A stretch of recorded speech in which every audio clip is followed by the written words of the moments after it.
Hello, and welcome back to Warning Signs. I am Kate Majot, a domestic violence survivor, therapist, and author. This podcast is my serial narration of my Warning Signs book series as I turn them each into audiobooks. Warning Signs is my memoir about domestic violence. It feels like a fun romance adventure story, but after each chapter, I explain the domestic violence that was occurring. According to the Human Rights Campaign, 35% of heterosexual women, 44% of lesbians, 61% of bisexual women, and 54% of transgender people have experienced domestic violence. The National Coalition for Domestic Violence reports the following numbers for men: 26% of gay men, 37% of bisexual men, and 29% of heterosexual men. Domestic violence affects all of us. Listen on to learn about how it happened, to help yourself and others heal, and to prevent it from continuing to happen. As the book and podcast series progress, there will be a few episodes with more extreme emotional and physical violence. I will make a trigger warning before these chapters. Thank you for being courageous enough to listen, and be sure to give yourself some healing time and space between episodes, especially as we progress in the series. To all of the survivors out there, this is for you. Thank you. In this episode, Jason and I work toward the next step of our future.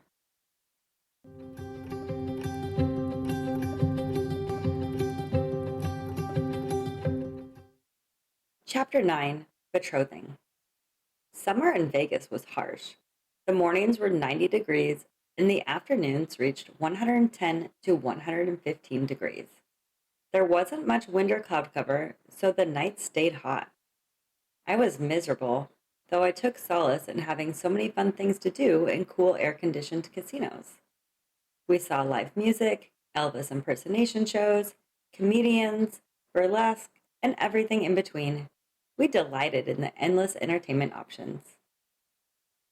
One night, we went out to see a late 80s rock cover band with our friends, and we got back in our car around midnight. The car temperature gauge read 107.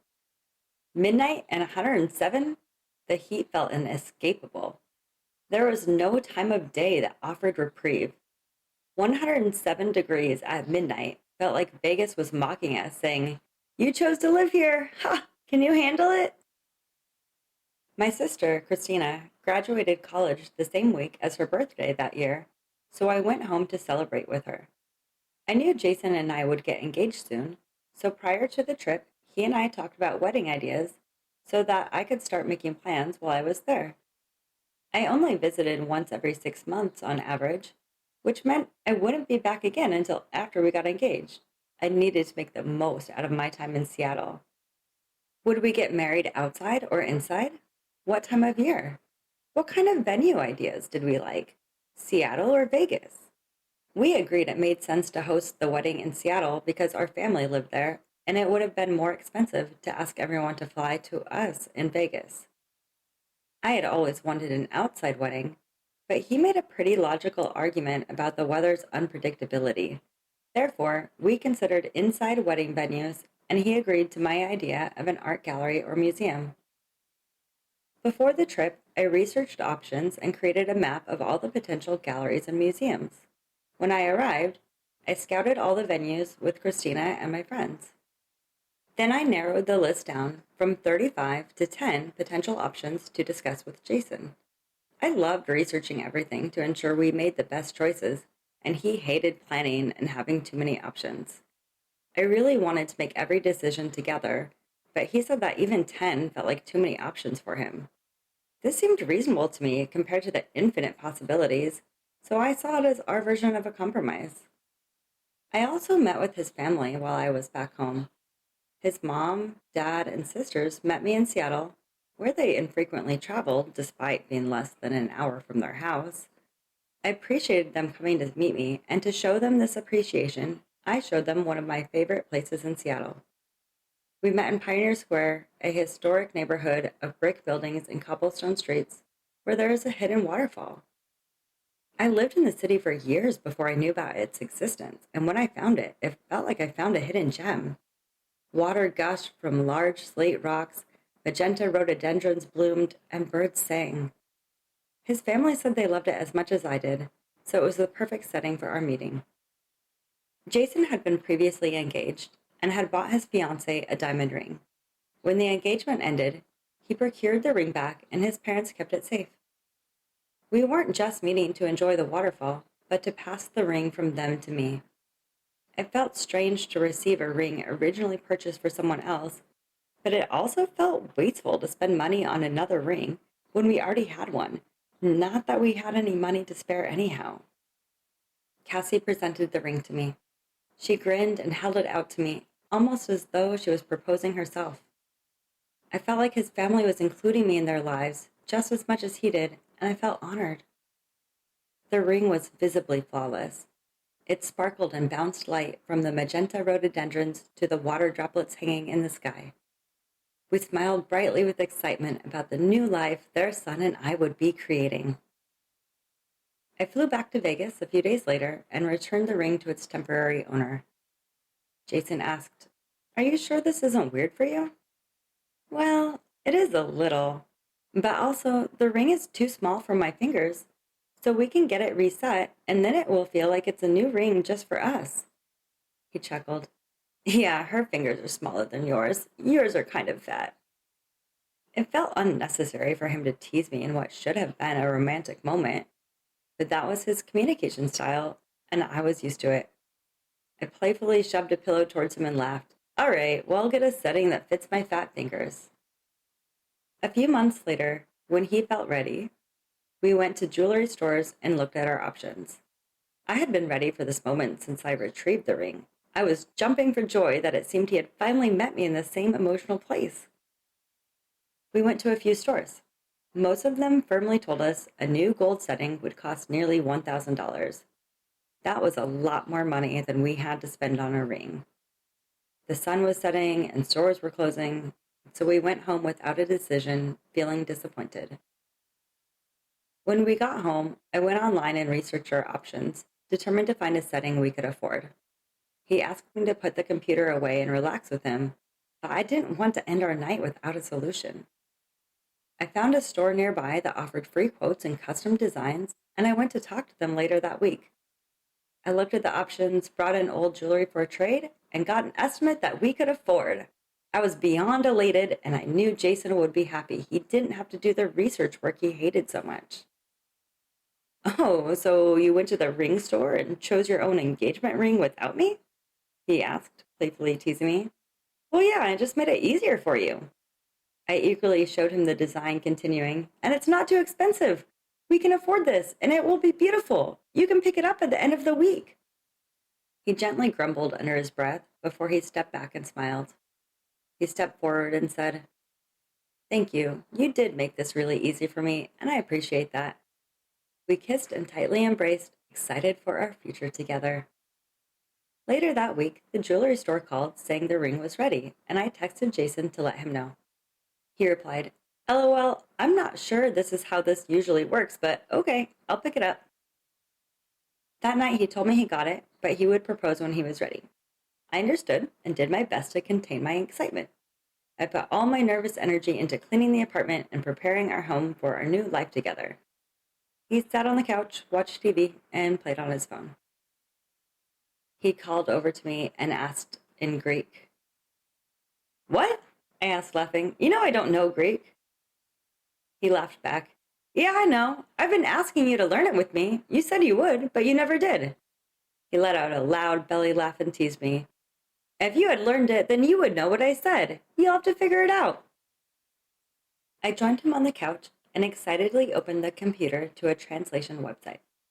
I had a feeling what he meant, but he remained steadfast and didn't give me any clues while he watched me. I repeated the pronunciation and tried several unsuccessful attempts at entering my understanding into the website. I enjoyed the challenge and had fun solving a puzzle, but I was also struggling.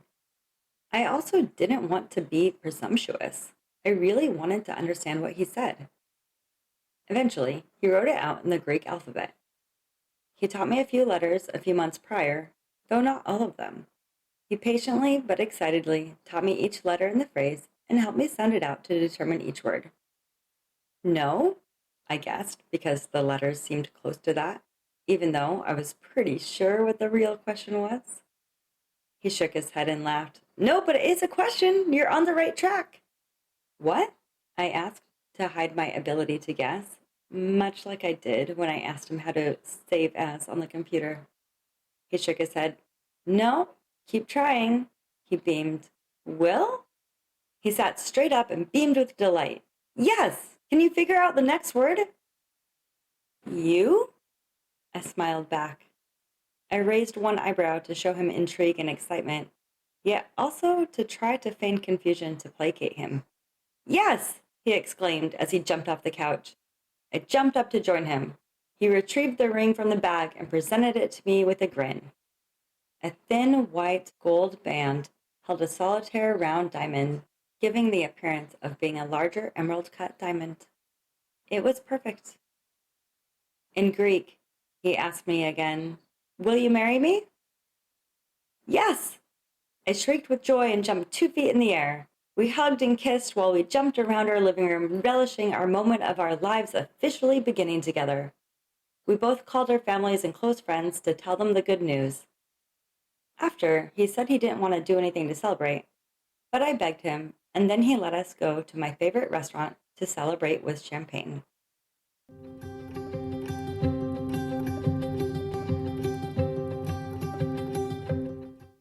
Chapter 9, Warning Signs. In this chapter, I also did everything to propel our relationship forward, as I had become increasingly dependent upon him to fill my success goals. I researched wedding venues, I picked up the ring from his family, found a ring setting, and had it made. I did all but propose. I was not very patient at this time in my life. There was emotional abuse when he called my fingers fat. What made this particularly bad is that he said it at a time when I was feeling especially vulnerable to him, and we were talking about our engagement, our future together. I was so enamored that we were actually about to get engaged, though, so I ignored it.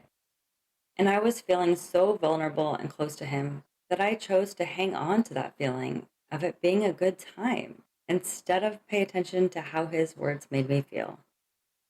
It was a bit of a warning sign that I pretended to not know what the Greek words were, even once I had it figured out. People should not have to pretend that they are not smart or that they don't know something, just to make the other person feel better.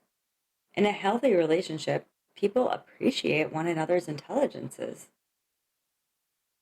The major warning signs in this chapter are that I wrote about how much I compromised with Jason, since I didn't realize how emotionally dependent upon him I had become. I had always wanted an outdoor wedding, but he made me feel that was not a reasonable option. Seattle weather is not perfect, but it is fairly predictable in its seasons. We easily could have planned a summer wedding with a limited chance of anything more than light rain. When we did finally get engaged, I had to beg him to let us go out and celebrate. I thought it was weird that he didn't want to do anything to celebrate, even though it was such a pivotal and romantic time in our lives. So I took it as that was him compromising with me to go out and celebrate. But again, I was feeling enamored and vulnerable, and I was focusing on the good time we were having. I loved that he proposed to me in another language and that he made it a puzzle for me to solve with him. I thought that part of it was fun and romantic, so I focused on that feeling. At the time, these decisions did feel like equal compromises, so I felt that everything was fine. I had yet to realize how much of the time was making compromises while he was getting his way.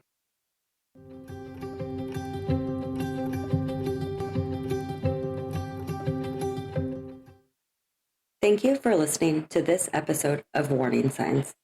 The music in this episode is Skipping Stones by Ian Post. Will Downing produces the audio editing. For more about me and my group therapy and workshops, please see my website at www.katemageau.com. The link is in the show notes, and it is spelled www.katemageau.com. And if you can't wait to hear what happens next, you can buy my books on my website. Thank you so much for your support. You can also support me